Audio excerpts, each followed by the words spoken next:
La Corse est une île, une collectivité territoriale française à statut particulier, située en mer Méditerranée. Elle est partagée en deux, la Haute-Corse et la Corse du Sud. Sa superficie est de 8700 km², à 1h35 de vol de Paris et à 200 km de la Côte d'Azur. Plus qu'une île, la Corse est une montagne au cœur de la Méditerranée. Sa beauté légendaire ne pourrait être résumée à son littoral. Avec une altitude moyenne de 568 mètres et un point culminant le Monte Cinto à 2706 mètres, l'île a par nature un fort caractère montagnard. La pratique de la randonnée en Corse est coutumière. Symbole de la randonnée corse, le GR20 est probablement l'un des plus beaux sentiers de grande randonnée. La randonnée en Corse ne se limite pas au GR20, comme vous pourrez le constater.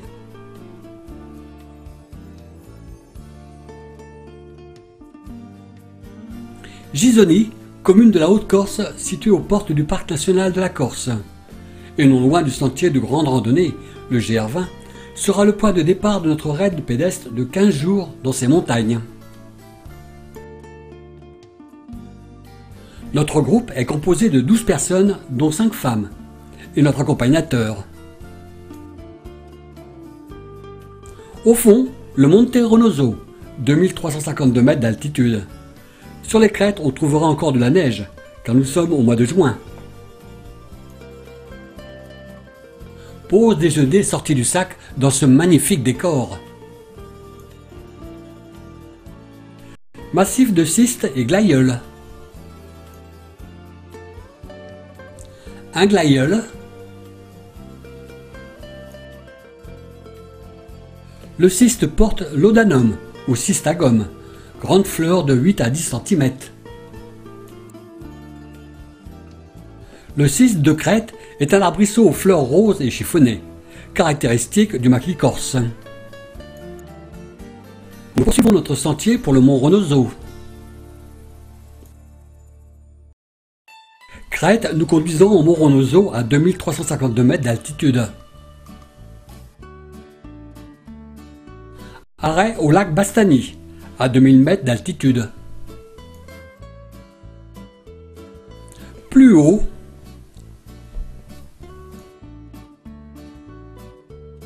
et nous prenons l'arête. De l'escalade nous attend. Votre serviteur Thierry. Arrivé à une bergerie afin de nous abriter pour le repas. Dans la bergerie, la bonne humeur est présente. Arrivé à Vizzavona afin de prendre le train pour Tatone. Au fond des gorges du Manganilu, le village de Canaglia. Nous suivons la gorge de Manganilu. La rivière Manganilu. Des cascades. Parfois, un peu de souplesse est demandé. Repos et repas bien mérités. Et pourquoi pas un petit plongeon dans cette eau fraîche? Départ à la recherche d'un endroit pour monter la tente. Cet endroit est propice pour monter nos tentes. Quelques plateformes n'attendent que celle-ci. Départ pour le mont Rotondo à 2622 mètres d'altitude. La neige est alors présente. Thierry dans la montée. La montée se fait lente afin de mieux gérer son souffle. Arrivé au lac de Bellebonne à 2345 mètres d'altitude où une pause est nécessaire. Et nous reprenons notre course. Escalade pour franchir quelques barres rocheuses. Arrivé au sommet du mont Rotondo à 2622 mètres d'altitude. Et nous amorçons la descente.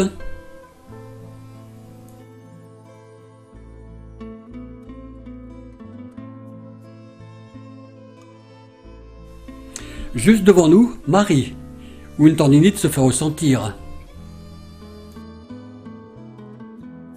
Arrivé dans la vallée de la Restonica, site classé depuis 1966. La vallée de la Restonica, une vallée enchanteresse, nous compte sur une vingtaine de kilomètres toute la beauté sauvage de la Corse. Dans la vallée de la Restonica se cache un des plus célèbres lacs glaciaires de l'île de Beauté, à 1711 mètres, le lac Mélo. Nous continuons notre parcours et nous prenons un repas sorti du sac. En face, l'arête où l'on va se rendre. Nous reprenons le sentier de grande randonnée, le GR20, signalé à l'aide de cette flèche peinte en rouge et blanc, sur cette roche au premier plan. Progression sur ce sentier. Devant nous, le lac Capitello, l'un des plus célèbres avec le lac Mélo. Ce sont des lacs glaciaires de l'île de Beauté. Le lac Capitello a une altitude de 1930 mètres. Le lac Capitello et le lac Mélo. Traversés dans la neige, des crocus,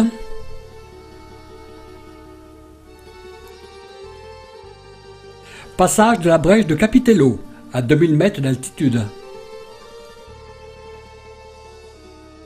Dans la descente, nuitée sous la tente à côté du refuge de Mangana à 1600 mètres d'altitude. Le lendemain, une petite pause après une descente. Nous sommes bien dans le parc régional de la Corse. Nous suivons toujours le sentier de grande randonnée. Le lac Nino à 1743 mètres d'altitude.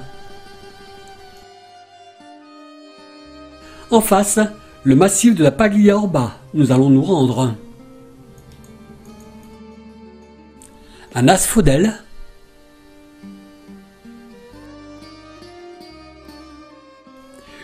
Une digitale.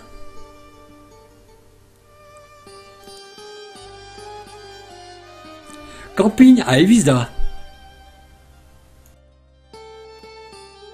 Petit village d'Evisa en Corse du Sud. Et nous prenons la gorge de Spelunca en direction de Porto. La gorge de Spelunca.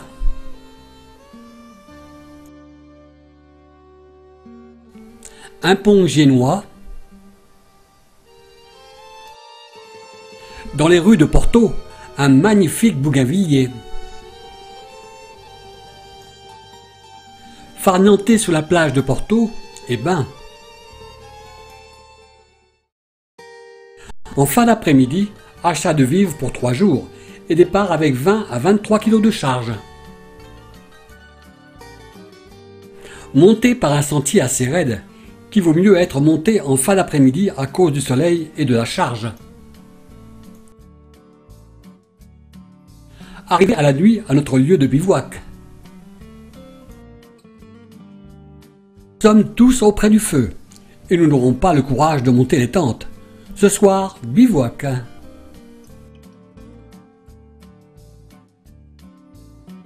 En faisant attention aux cochons. Toute la nuit, la nourriture était pendue dans les arbres.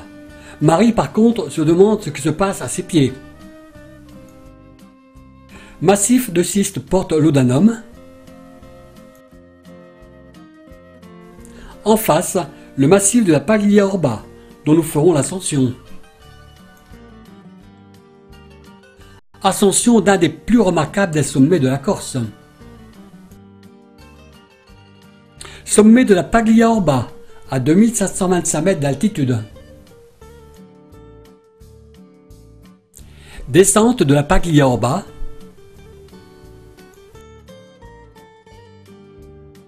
À côté de la Paglia Orba, la présence du Capu Tafunatu, signifiant trait de trouée, culminant à 2335 mètres d'altitude. Ce sommet a la particularité d'avoir un trou de 35 mètres de large et de 10 mètres de haut. Descente de ces massifs de granit rose. Arrivée à Albertacce, fin de notre périple dans les montagnes corses.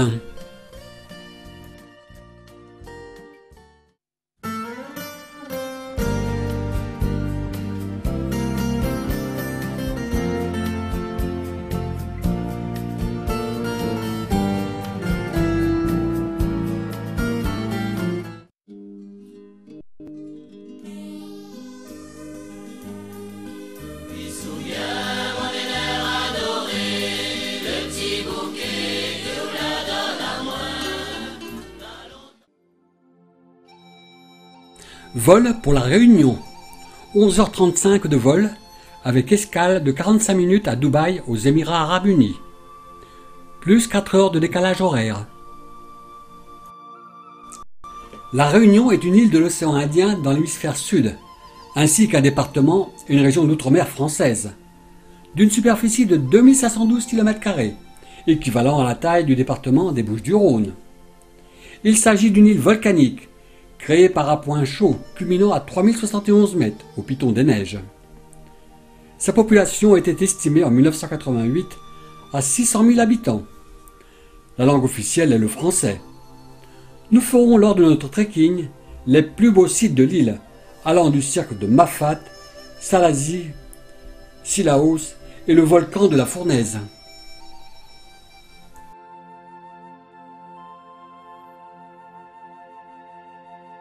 Le cirque de Mafat est une succession de crêtes et de profondes ravines, véritable enclave. C'est le plus sauvage des 3 cirques. L'expression chaotique de la nature sous toutes ses formes y prend une dimension délirante. Le long du sentier, des agaves, plante très courante dans ce pays. Elles servaient autrefois à faire des cordes. Ce cirque s'affiche comme un monde à part. Il est un écrin géologique dessiné par des remparts abrupts. Le cirque de Mafat est un lieu privilégié pour la randonnée. Sur la droite, des agaves. Attention, l'extrémité de leurs feuilles est piquante. Les 3 roches se situent sur le chemin de grande randonnée. Ce site se présente sous la forme d'une dalle rocheuse, presque plane, et se terminant par un gouffre dans lequel la rivière des Galets se jette en cascade. Le gouffre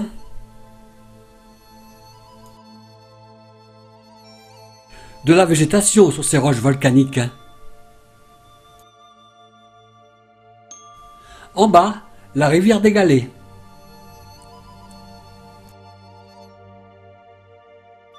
Notre groupe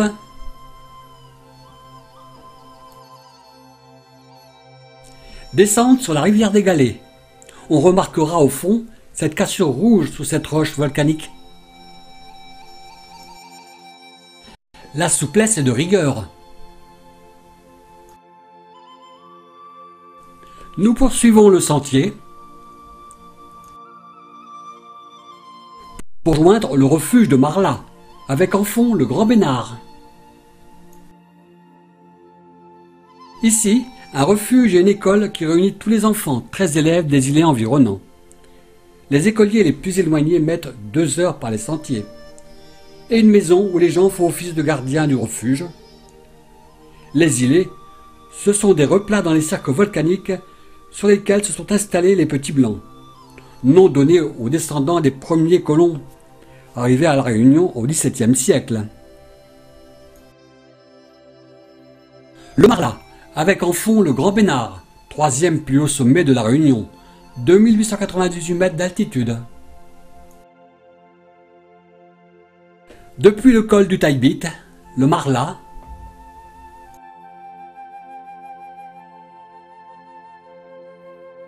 devant nous, le cercle de Sillaos.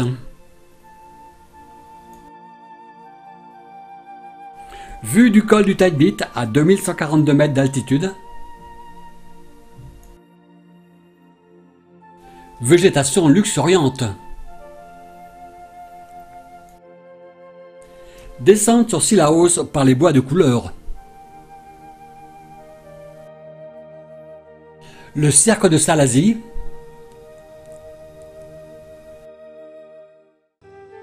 Sillaos, ville située dans le centre de l'île de la Réunion, lieu du point de départ pour l'ascension du Piton des Neiges.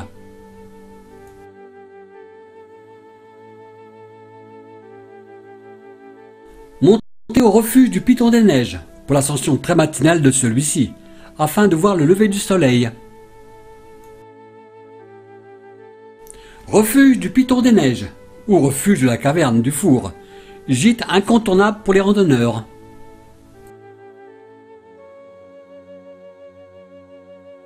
L'habitacle du refuge est sommaire. Le matin à 5h30, départ à la frontale pour l'ascension du Piton des Neiges, pour y parvenir à 6h30. Dans la montée, un déferlement de nuages s'offre à nous. Avec ses 3071 mètres d'altitude, le Piton des Neiges est considéré comme le point culminant de l'océan Indien. Quelques années au petit matin, le sommet se couvre d'une pellicule de givre, et le sommet est immaculé, d'où son nom, le Piton des Neiges. Des cristaux de glace se sont formés pendant la nuit. Le cercle de Salazie,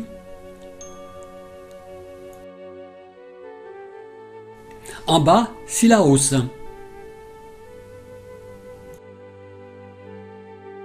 Descend par le coteau de Kervegen.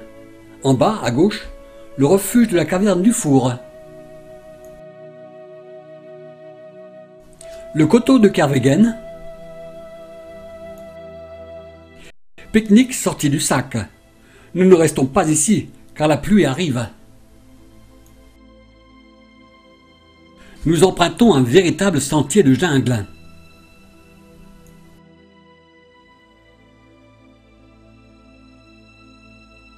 Après un transit en minibus et une nuitée au gîte du volcan, nous descendons dans l'enclos du volcan par le pas de Bellecombe. Nous avançons dans le site extraordinaire du Piton de la Fournaise. Le Formica Leo, petit cône volcanique adventif du Piton de la Fournaise. Les nuages se dispersent, laissant apparaître le volcan du Piton de la Fournaise. Un paysage lunaire, où des balises blanches nous indiquent le parcours à suivre. On imagine cette lave rouge, ondulant et balayant tout sur son passage.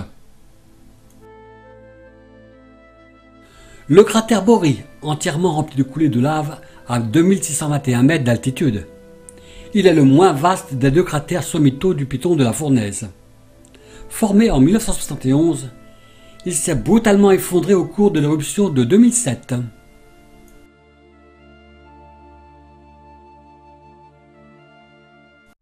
Déjeuner au bord du cratère Bory.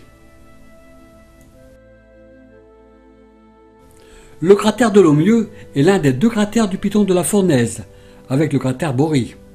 C'est un concert de lave, de scories, de cratères ordonnés dans un opéra de désolation multicolore. Des fumerolles s'en échappent également. Nous suivons cette crête. En face, le rempart de Bellecombe d'où nous venons. Après un tour de 13 km autour du volcan, nous sommes sur le chemin du retour. Tôt le matin, nous traversons la plaine des Sables. De cette montagne où nous sommes, nous descendrons sur la rivière Langevin. En haut de l'enclave, le début de la plaine des Sables d'où nous venons. Nous abordons la jungle pour nous rendre à la rivière Langevin sous la pluie. Sentier dans cette jungle.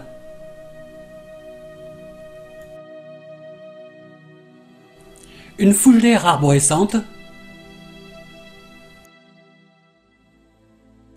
Une bananeraie. Plantation d'ananas. À 900 mètres d'altitude, les cascades de la Grande Ravine.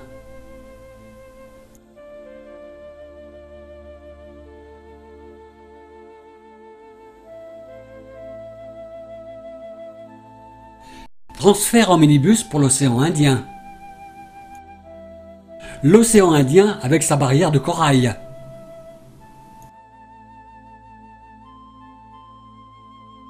Rue de Saint-Denis de la Réunion, chef-lieu de l'île. L'église de Sainte-Anne à Saint-Denis, de style baroque, est surmontée d'une haute tour carrée, devenant orthogonale.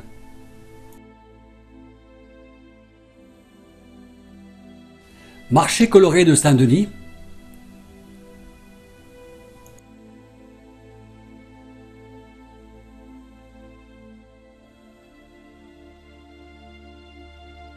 Préparation de l'ananas pour être mangé aussitôt.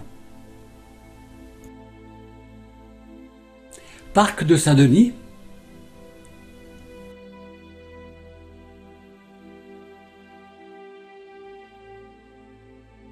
Palmeraie.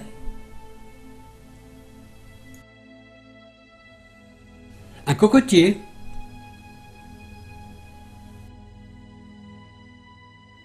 Un bananier.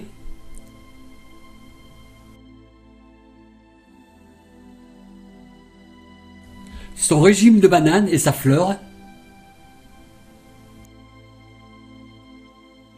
Plantation de canne à sucre d'environ 3 mètres de hauteur. Pique-nique à l'ombre de ces plantations.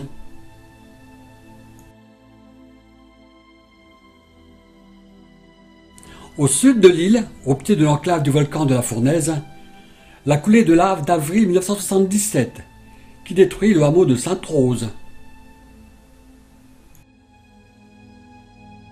Miraculeusement, son église fut épargnée. La lave s'est arrêtée à l'entrée de l'édifice.